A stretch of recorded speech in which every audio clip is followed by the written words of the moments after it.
So let's talk about guessing. No one likes working from a state of ignorance, but when we're just beginning to learn a language as babies, we don't have any choice but to start that way. The thing is, on the road to linguistic proficiency, we're not just aimlessly hitchhiking around. Turns out we're a lot more cautious than we first look. I'm Moti Lieberman, and this is the Ling Space.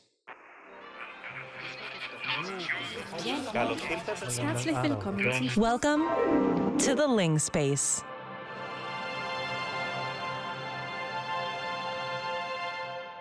When we're born, we come into the world with an array of knowledge about how language can work, a collection of principles and parameters that we call universal grammar.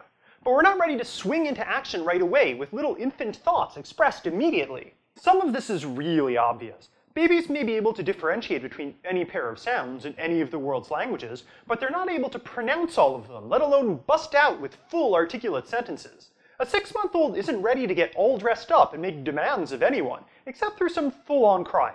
They're not smooth talkers. But as kids get older and start working out the language game, they pick things up faster than a speeding truck.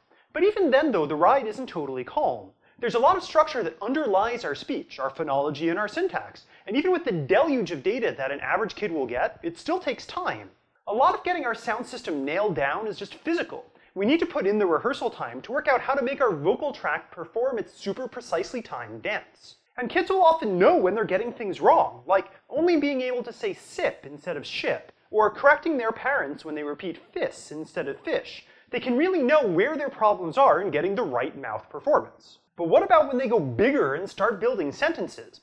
When we talked before about how kids often ignore corrections when they make mistakes, we argued that this is largely due to kids having solid ideas in their own minds about how the language they're learning works. They can't easily be pushed away from their beliefs, so telling them they're wrong doesn't help. Your words just get treated as one more piece of data for the pile. But here's the thing. If that's true, then it's actually surprising how few errors kids make. For the first few years of their lives, they're in linguistic flux, making ever more educated guesses about what their languages can do. And given what we've said already, we'd probably expect them to be spouting all kinds of errors. But that's not what we find. It's just that the language errors kids make jump out at us like the sign for your favorite diner. We notice the neon glow of their mistakes because it stands out from the twilight landscape of all the sentences they say correctly. And if we dig into catalogs of child speech, we can see that these mistakes actually only happen in a tiny fraction of cases where we might predict them. What's even more interesting is the mistakes almost always go the same way. Kids will leave things out way more often than they'll put things in wrong. What that means is that when we look at what kids are saying, the vast majority of the time we get one of two outcomes. Either they leave out the difficult syntactic markers, or they put them in and just nail them. The times where they insert things incorrectly are just really rare. That's because kids are grammatically conservative. They sift through the data that's coming their way, and at any given moment they have subconscious hypotheses about how that data comes together to make their language. So if you force them into saying something, they might get it wrong if their hypothesis is wrong. That's why we can find mistakes in experimental data. But kids are a lot more sophisticated than you might think when it comes to communication. Think about what you do as an adult when you're learning a new language. When you don't know something well enough, you avoid it, or slip in a different word. You dodge around constructions you don't have a full grasp on, like you're avoiding potholes in the road. Kids may look like they can't handle that, but they do the same thing. They'll only use constructions that they're sure exist in their target language. But even that's not enough. Deep down, they need to have a grasp of why they're using it and what the structure is underneath the surface words being put out. Only then will kids feel comfortable spontaneously using a construction for themselves. Let's take a look at some examples. English has so-called verb-particle constructions, where a verb combines with a preposition to create a new meaning, like in Gary turned on his stereo. And we have some leeway about where that particle on should go. We can also put it down at the end, like in Gary turned his stereo on. But this variation goes away when we change his stereo to a pronoun. We can still say Gary turned it on, but we can't say Gary turned on it. And that should be a tempting mistake for an English learning child to make, right? All that happened was that the full noun phrase became a pronoun. But in practice, those mistakes don't appear in the daylight. A case study was carried out in 2004, looking at all the sentences produced by one girl, Sarah, over the course of 7 months when she was 2 years old. The researcher found 102 verb-particle constructions, and yes, she made 32 mistakes. But 29 of them were omission errors, and only one of them had her using the construction straight up wrong. By the end of the study, she was using it in an adult-like way, without really having made overt errors where she used the parts wrong. She was behaving conservatively.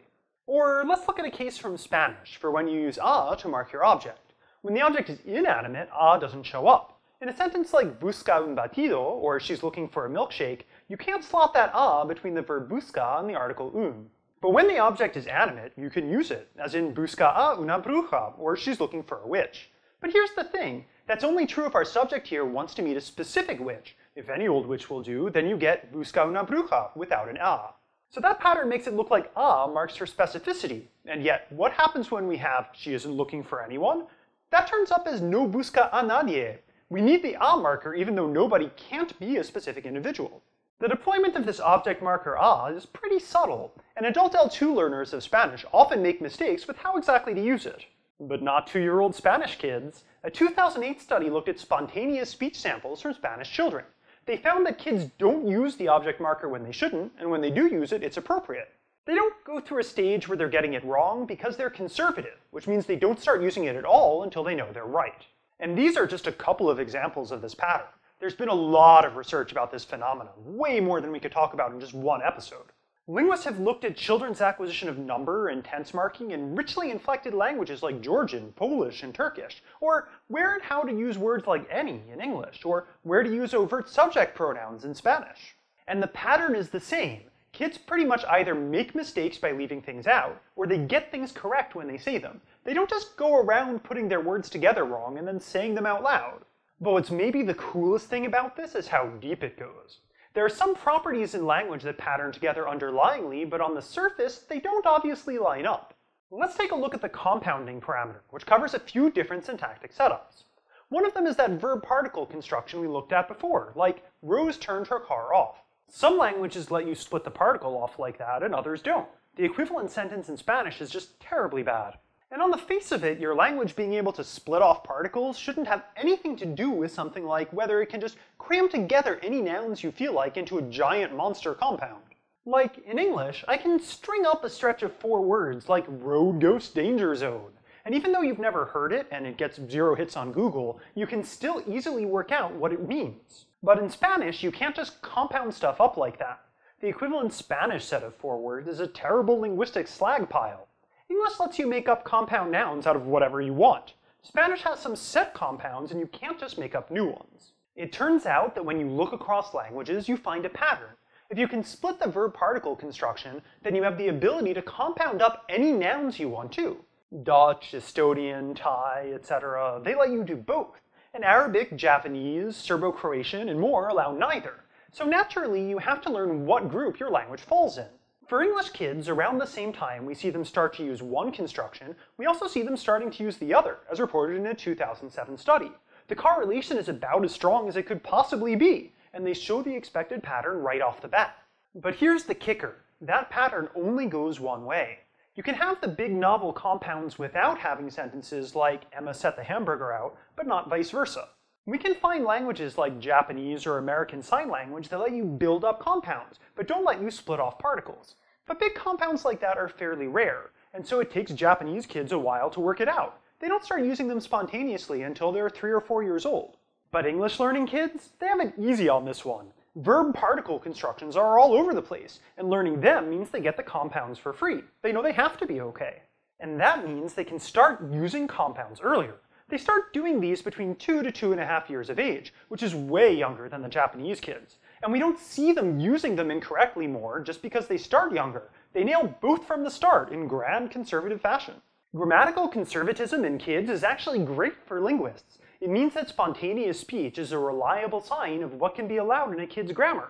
It can't show you all of their hypotheses about how their language works at the time, but it does show you what they're sure of, and that spares us a lot of guessing. So we've reached the end of the Ling Space for this week. If we weren't at cross purposes, you learned that kids' linguistic mistakes are way more about leaving things out than putting the wrong things in. That spontaneous speech gives us different insights into child grammar than experimental data does. And that deep links between different properties of language allow kids to be conservative and still work things out early. The Ling Space is produced by me, Moti Lieberman. It's directed by Denise Prévost, and it's written by both of us. Our editor is Georges Coulombe, our production assistant is Stéphane Herdepes, our music is by Shane Turner, and our graphics team is Atelier Mutants. We're down in the comments below. Or you can bring the discussion back over to our website, where we have some extra material on this topic. Also, try dropping by our store, where we have mugs, shirts, and beautiful IPA posters. Check us out on Tumblr, Twitter, and Facebook. And if if you want to keep expanding your own personal Ling space, please subscribe. And we'll see you next Wednesday. Bye, Stick.